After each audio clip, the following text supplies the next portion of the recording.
কৰ্মচাৰী পৰিষদৰ 40 সংখ্যক বাৰ্ষিক অধিৱেশনখন আজিৰ পৰা যোৰহাটত আৰম্ভ হৈছে। আমি অভ্যৰ্থনা সমিতি সম্পাদক হিচাপে যিখিনি প্ৰস্তুতি কৰিব লাগে সেই প্ৰস্তুতি প্ৰায় 95% সম্পূৰ্ণ হৈছে আৰু 4 বজাৰ লগে লগে আজি সভাখন আৰম্ভ হ'ব আৰু যিখিনি আমাৰ প্ৰস্তুতিৰ ক্ষেত্ৰত বাকি আছে সেইখিনি আমি 4 বজাৰ ভিতৰত সকলোখিনি কমপ্লিট কৰিম। অসমৰ শদিয়াৰ পৰা ধুবুৰীলৈকে বিভিন্ন জিলাৰ পৰা প্ৰতিনিধিসকল প্ৰায়বিলাক জিলাৰ পৰা আহি পাইছে আৰু কিছুমান জিলাৰ পৰা আহি আছে। 4 বজাৰ আগে আগে সকলোবিলাক প্ৰতিনিধি আহি পাব।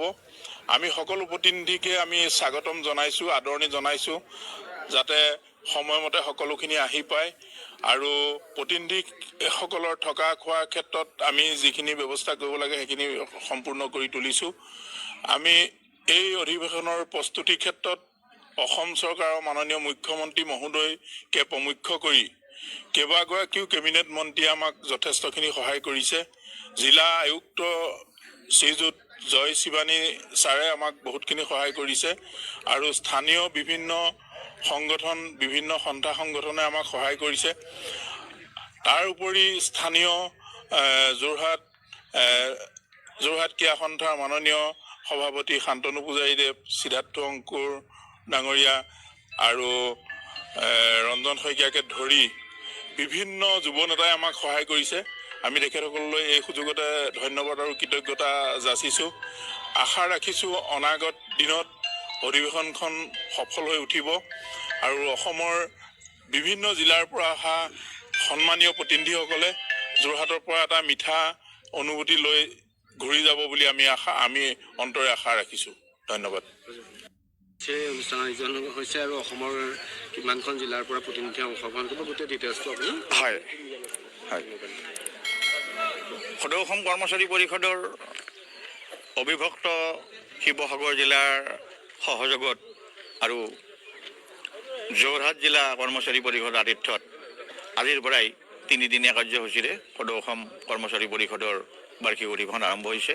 ৰাতিপুৱা বিভিন্ন কাৰ্যসূচী ইতিমধ্যে সমাপন হৈছে। এতিয়া 4 বজাৰ পৰা আমাৰ কাৰ্যনিৰ্বাহক, তাৰপিছত প্ৰতিনিধি সভাৰ প্ৰথম বৈঠক।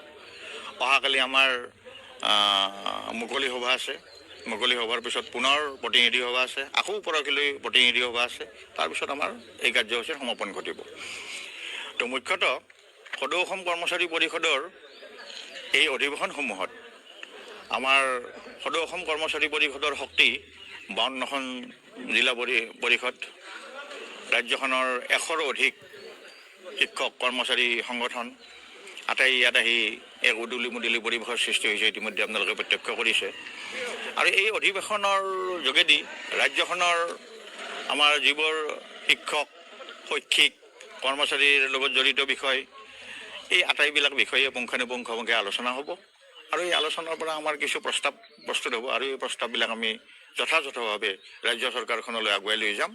মুখ্যতঃ আজিৰ তাৰিখত গোটেই ভাৰতবৰ্ষৰ লগতে অসমতো বিগত সময়ত আমি বিভিন্ন প্ৰতিবাদী কাৰ্যসূচী কৰিছোঁ। আমাৰ এটা জ্বলন্ত সমস্যা NPS, UPS। গতিকে সদৌ অসম কৰ্মচাৰী পৰিষদৰ স্পষ্ট কথা যে আমি ৰাজ্যখনৰ শিক্ষক কৰ্মচাৰীৰ কাৰণে UPS, OPS NPS আমি বিচৰা নাই।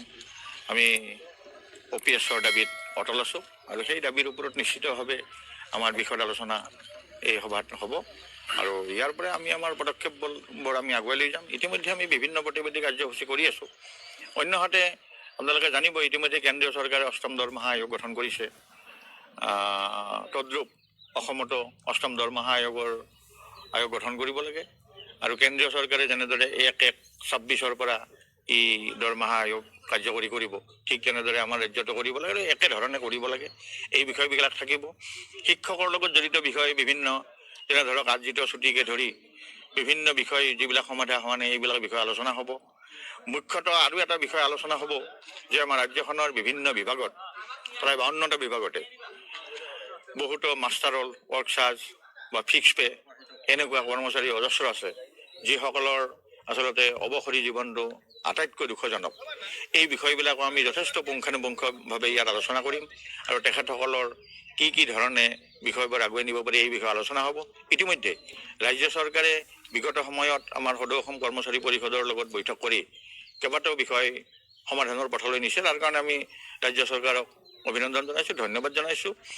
আৰু আহি থকা দিনতো ৰাজ্য চৰকাৰৰ এক সবল মানসিকতাই আৰু মানে সহায়কাৰী মনোভাৱেৰে কৰ্মচাৰী পৰিষদৰ বিভিন্ন বিষয় সমাধা কৰিব, এইটো আমি আশাবাদী।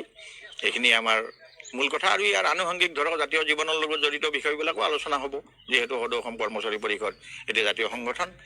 গতিকে আমি আপোনালোকৰো এই অধিৱেশন এখন সফল অধিৱেশন হওক, আনন্দদায়ক অধিৱেশন হওক, আৰু মুকলিমূৰীয়াকৈ সকলোৱে মত প্ৰকাশ কৰাৰ ইয়াত যিহেতু সুযোগ থাকিব, গতিকে এই ব্যৱস্থাৱলীত আহি থকা দুদিনো আপোনালোকে আমাৰ এই খা খবৰবোৰ প্ৰকাশ কৰি যাব বুলি আমি আশা প্ৰকাশ কৰিছোঁ। শিক্ষক কৰ্ম